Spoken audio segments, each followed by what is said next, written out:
I was the executive establishment officer at AOLA, which means I was responsible for child care, staff stability, staff getting benefits, pay, things like that. You're in charge of all this stuff, but they don't tell you how you're supposed to go about doing it. All right, because there was very little written about this position. And like every other position there, it usually got into, production statistics and things like that, which it eventually got ruined by that. But anyway, when I first started, it was a good position, I thought, and I'd worked really hard to get to that because I wanted to help the kids. We didn't talk about the child care organization too much just yet, but we'll get back to that. What I wanted to help the kids because it was such a terrible child care situation. And we tried all this round robin stuff and all that, and that had been destroyed. And I was the exec customer, and I was like, what else are we going to do? And I'm thinking about this and thinking about this and thinking about this and thinking about this and praying about it. My big secret, nobody knew I still prayed. And praying about this, and I go, I know what I have to do. But, all right, before that, the survey, it was the most hideous survey I had ever seen. It was like 15 questions, and they were doing it on all staff in all Sea Org organizations around the world. And the survey was about, are kids actually valuable to the Sea Org? Yeah. Every question was a loaded question because it had nothing to do with the beauty of parenthood and raising a future generation, or it had nothing to do with any of that. It was just malicious, vicious stuff. And do you remember like a couple of the things that it talked about? Like, can you give an example? Oh yeah, are children necessary to the Sea Org? Should children be recruited in the Sea Org? Is this an unnecessary expense for the Sea Org? What benefit are they to production? How much time do you spend off your production to see your child? It was horrendous. And this is pre-David Miscavige. He was there somewhere, but he hadn't come to power yet. This is still maybe 8 months or a year before I got RPF'd.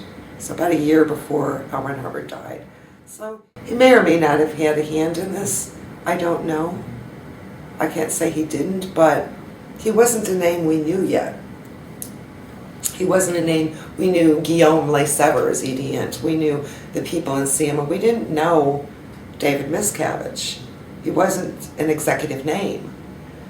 Not to everybody. Maybe to Flag he was, not to everybody. And I was given this survey and my heart just went to my throat. I knew what was going on. I mean, I think everybody knew what was going on. They were going to eliminate the kids or cut back on money, or they were just looking in the wrong direction for a solution. So, and it had been done before. It had been done locally before, but for only short periods of time, where they'd say, don't have any children now, we're not recruiting anyone with kids. There were PAC base orders from years earlier. It had been done a couple of times where they said, okay, everybody, just stop having children right now, don't recruit any children, we need to fix up the child care organization. And that was like the final last thing you can do when you're desperate and you've tried every other measure. Well, I was executive establishment officer. We had tried everything. And we're getting reamed out right now for all of the money we're spending on outside child care. And the crunch is on. And that money is getting cut. It's not up to us anymore. It's getting cut from the Flag level, not from our level.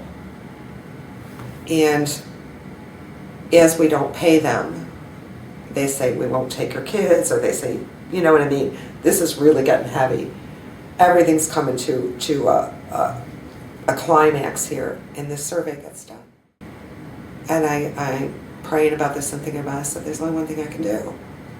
I can prolong things, and I can do it on my terms. instead of their terms. And I came up with this plan, and it was just mine, couldn't discuss it with anybody. And I decided that I was going to do it on a volunteer basis as a 1-year pilot and get that pilot in motion, completely voluntary, before the survey had been completed, before the big orders came down from above. Which you knew were coming. We all knew we'd all been surveyed. Every single person in the Sea Org had been surveyed, or at least all the ones that had kids. Probably everybody, though. And I got up in front of the staff at muster time, our meeting time in the morning. Nobody knew I was going to do this. And I said, we have a really bad situation in the child care center. This is what we've tried, outside child care. We've tried the round robin. It was off policy. We've tried this, we've tried that. We've done every possible solution we can think of. The nannies that are recruited keep blowing, running away, leaving without notice. There's been unqualified people as nannies that were recruited that turned out to be perverts. Oh yeah. There's a horrendous situation where the ratio is completely illegal and off. Your kids are not getting outside and getting proper care. You don't want to bring your children into this situation. It's abusive, it's wrong. So, and they're like, oh, and the commanding officer is freaking out, right? What is she saying? What is she doing? I don't know anything about this, right? I was just freaking out. And I said, so I'm going to ask you to do this on a voluntary basis. This is a pilot. It's 100% voluntary. Nobody is going to be reprimanded or forced to do anything. There's no orders. It's a request. And it's only a request. It has no more force than a request. I'm asking you as staff members, please don't get pregnant right now. Please. For a year, no pregnancies. This is where you go to get birth control. Okay? And I told them where to go, where they could get free birth control. It was a Planned Parenthood place that was in the neighborhood. If you want to talk in more detail about types of birth control, I can talk to you. The staff section officer can talk to you. We'll give you whatever advice, whatever you need. Please do not get pregnant for the following year. They all agreed to it. Voluntarily. There was a show of hands. Who agrees, who doesn't agree? Everybody agreed except one woman. And she's given the dirty looks by everybody. Her name was Cece Prefontaine. And I said, hold on. No pressure on her. No pressure on anybody that doesn't want to volunteer. This is voluntary. It's a personal decision. And I said, just back off of her, right? So I thought I bought some time, and I thought I'd manage to get around the system. I make it voluntary rather than order from management. Mm-hmm. There's no ethics penalties, and I made that really, really clear. It worked really well. It started to ease within about 3-4 months. The pressure at the child care organization started to ease. The ratio got better of children to nanny. It started to get saner there. And we weren't recruiting people with a bunch of kids and stuff either. Not eliminating them entirely, but some of them were ridiculous. Some people come with like 6 kids.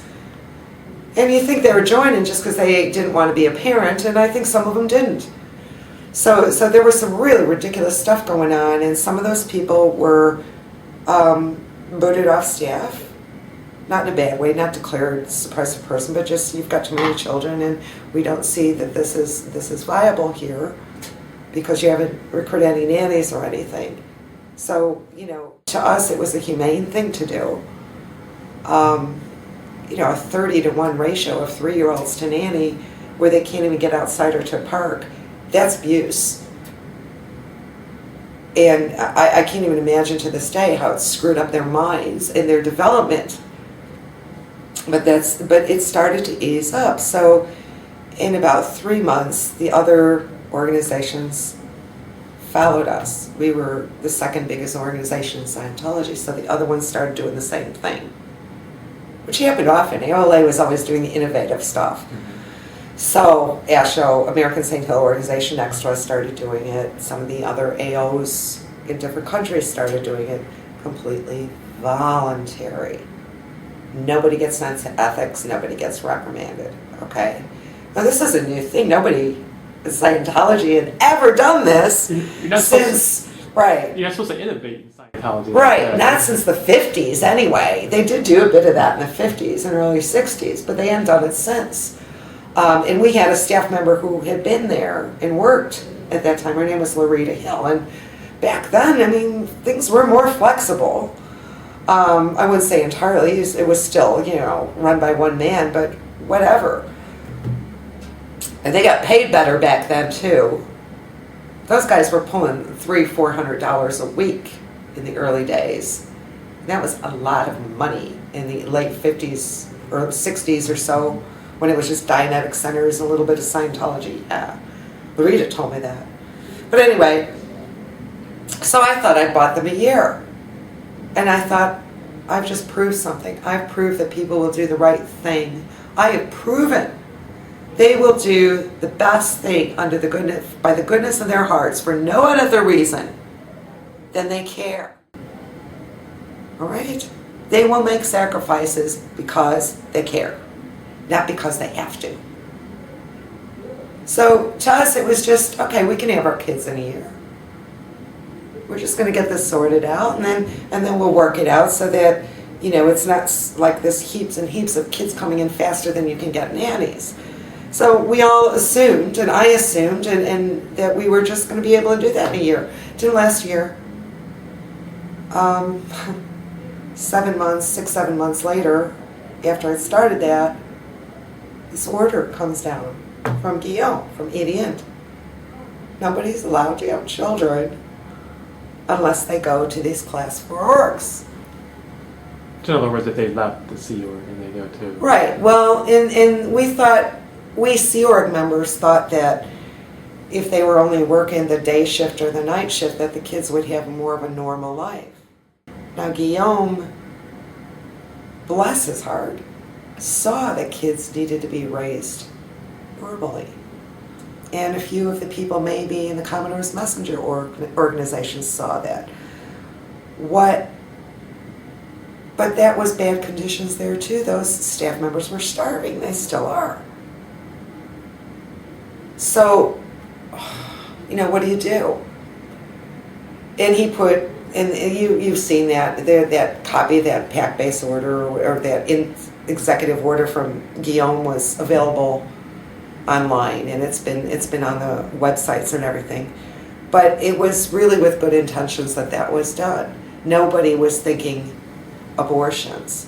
It crossed my mind that would Scientology force people to have abortions? And immediately I thought, oh, that is the most ridiculous thing, because Dianetics is all about how terrible abortions are. The whole book is about that. Over and over and over again. I mean, it's tedious to read. So I was like, yeah, that's never going to happen. Anybody that's read even anything knows that abortions are something over and over was totally against. And, well, obviously things got worse, because after I was RPF shortly after that. And when I left Scientology completely, which was about a year after I got out of the RPF, I had nothing to do with it or Scientologists until years later I read about Mary Tambionian's abortion, her coerced abortion. And she was such a good friend of mine, such a sweet woman, and it made me so sad. And I felt so bad about it.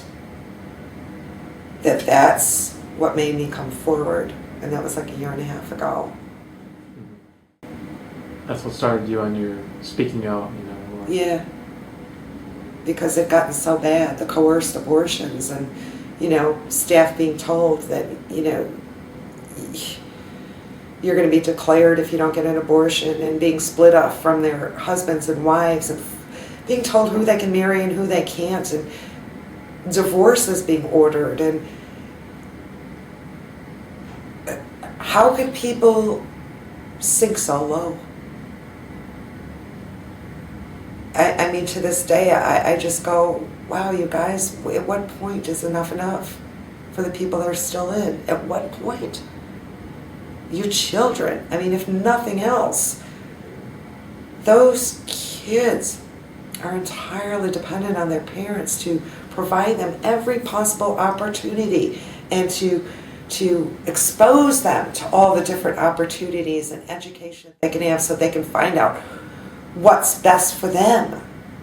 Parents, you don't decide this is your religion, all education is useless except this. I mean, in those child care centers, I mean, when I worked as a nanny, I had those 30 kids under my care. Yeah, I got trained how to change a diaper.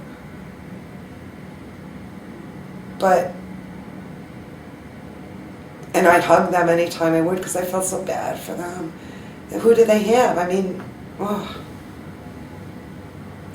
But L. Ron Hubbard's only use for kids was making them into, his little army, his little cadet org army, because to him that was just the best of all things. Someone that's just brainwashed from birth. And how twisted is that?